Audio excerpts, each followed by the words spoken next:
Hello everybody, it's Jamie from Old Shipping Lines, and welcome back to a new video. In today's video, we're going to talk about the sinking of the German vessel, the MV Monte Cervantes. Now, not many might know this vessel, but what makes this sinking particularly interesting is that it was actually captured on camera.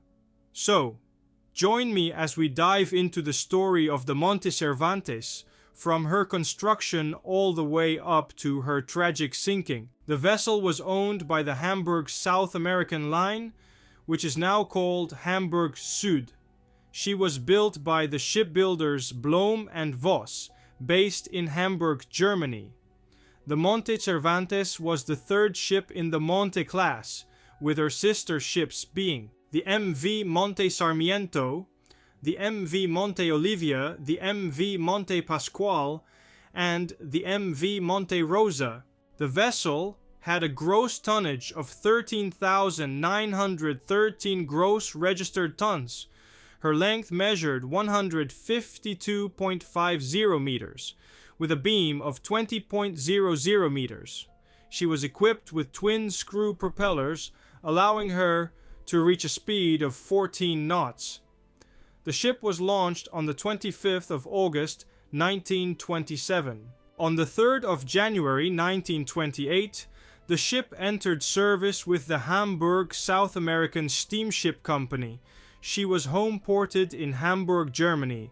She was originally scheduled to operate regular voyages between Hamburg and the South American capitals of Rio de Janeiro and Buenos Aires. However, the ship's voyages soon expanded to include entertainment cruises to both continents. To enhance the luxury of these journeys, the maximum passenger capacity was reduced from 2,492 to around 1,750.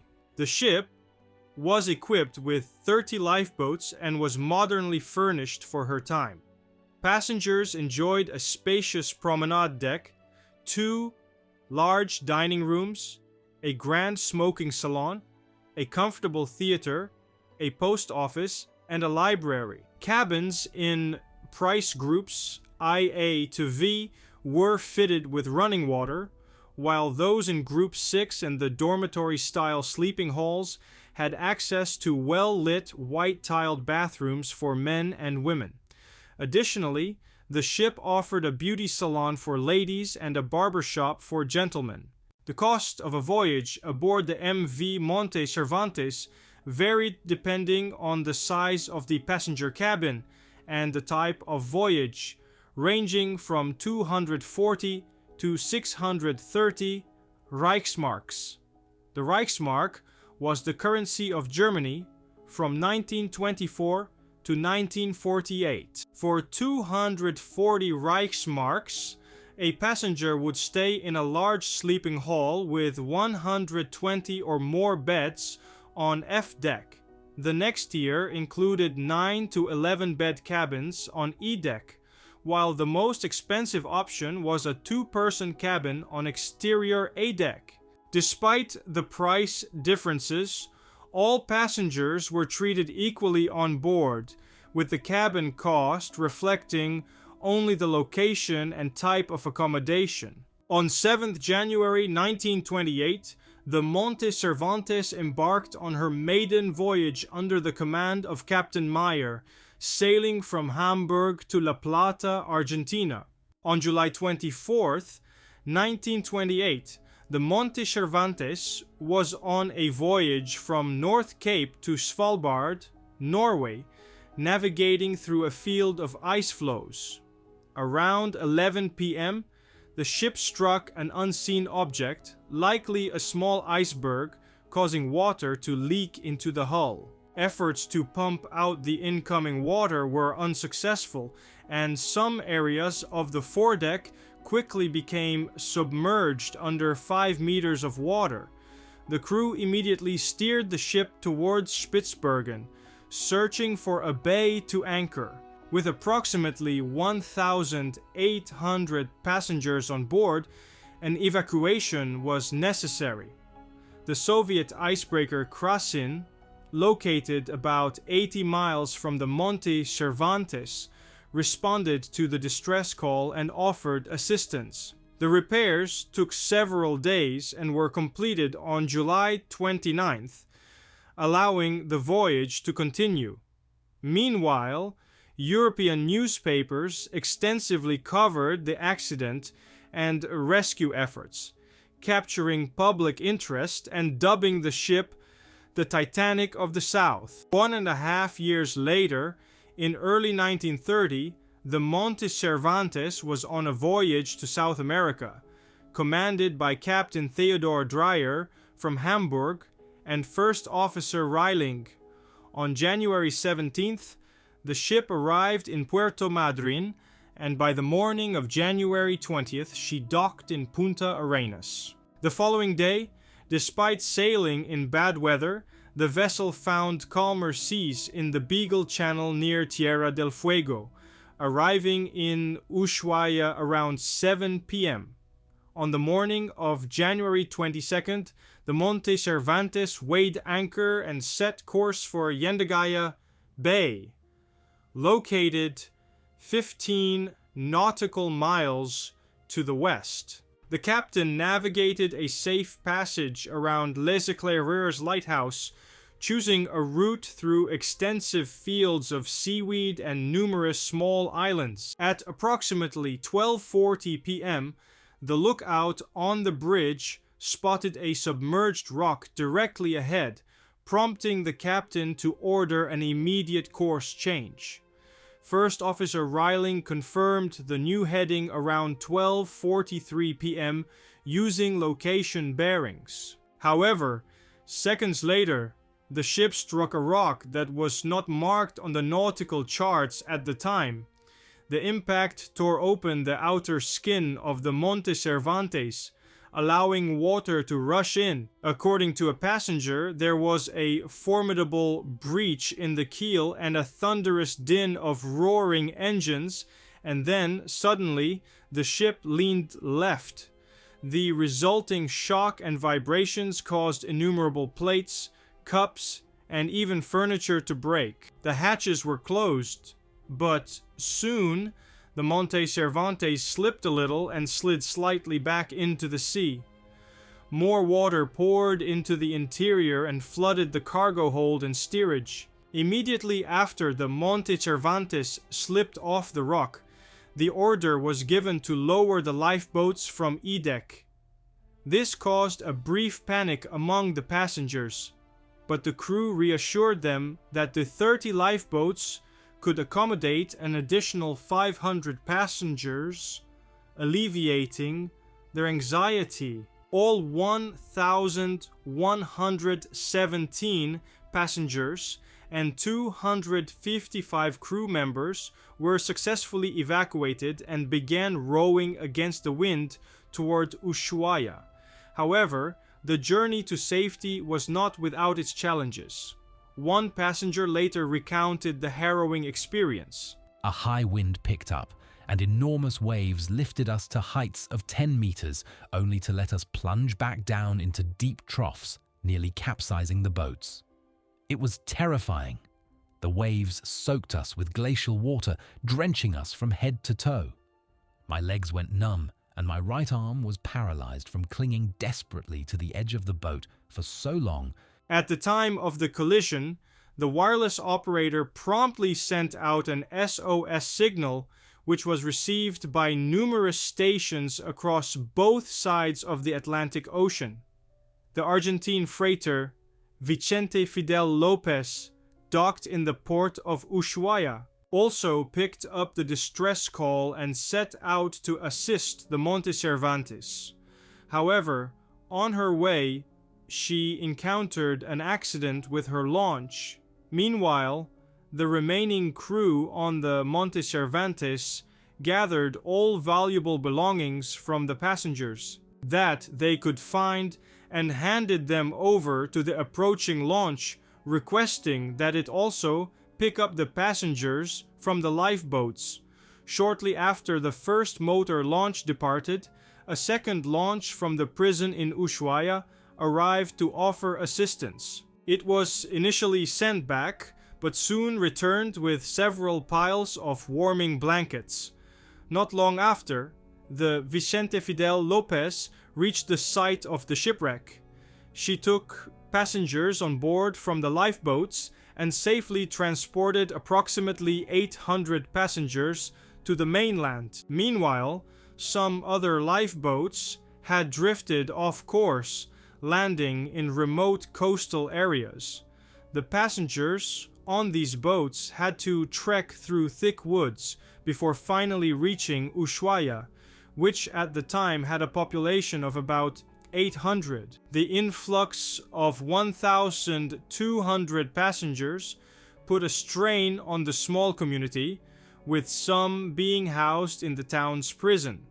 Once the last lifeboat had cleared the reef, the engines of the Monte Cervantes, which remained operational since the engine room had not flooded, were restarted. The captain, along with the remaining 70 crew members, maneuvered the ship onto a rock reef, intentionally running her aground to prevent her from sinking. However, the forecastle continued to float freely in the water, listing increasingly steeply, while the ship was already flooded up to D-deck.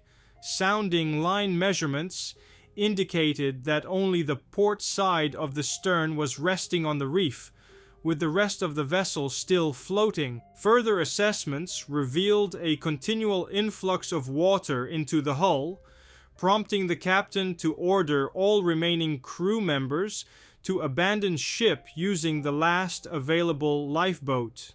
The senior officers spent the night of January 22nd on a nearby rocky islet. On the morning of January 23rd, several ships, including the Vicente Fidel Lopez, headed toward the Monte Cervantes to assist in retrieving the remaining luggage. The luggage transporter then attempted to tow the Monte Cervantes, but this effort failed due to the Argentine ship's insufficient engine power of only 450 horsepower. As evening approached, Captain Dreyer sent the remaining crew ashore, believing that the ship would hold her position. Despite the steward's attempts to persuade him to leave, the captain insisted on staying aboard. Meanwhile, 2 other officers returned to the ship to collect some items. Shortly thereafter, a powerful tremor shook the Monte Cervantes, causing the bow of the ship to nosedive and begin sinking. The crew jumped into the water and were rescued by the waiting launch. Unfortunately, Captain Dreyer was unable to save himself. Wearing a life ring, he jumped but accidentally slipped into the open promenade area of the ship, leading to his drowning, making him the only victim of the shipwreck.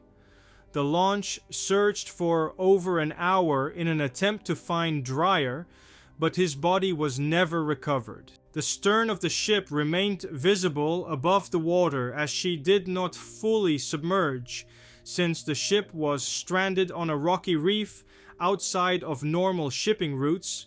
No efforts were made to salvage her. On March 6, 1930, the Marine Court in Hamburg held an inquiry into the sinking of the Monte Cervantes in the Beagle Passage of the Straits of Magellan. The court's verdict cleared Captain Dreyer of any blame, although he lost his life in the sinking. For over 20 years, the ship lay relatively secure on an underwater rock. Following the rise in metal prices after World War II, the Italian salvage company Salvamar obtained the marine salvage rights to the wreck site in 1951. A complete salvage was deemed impossible, so the plan was to remove usable metal parts piece by piece for melting and resell. In 1953, the rescue tug St. Christopher, formerly known as the HMS Justice, was chartered to assist with the salvage operations. Unfortunately, the tug became beached and abandoned during the process, and now remains near Ushuaia as a monument to the perilous channel. In 1954, efforts began to drag the wreck to Ushuaia for more complex dismantling.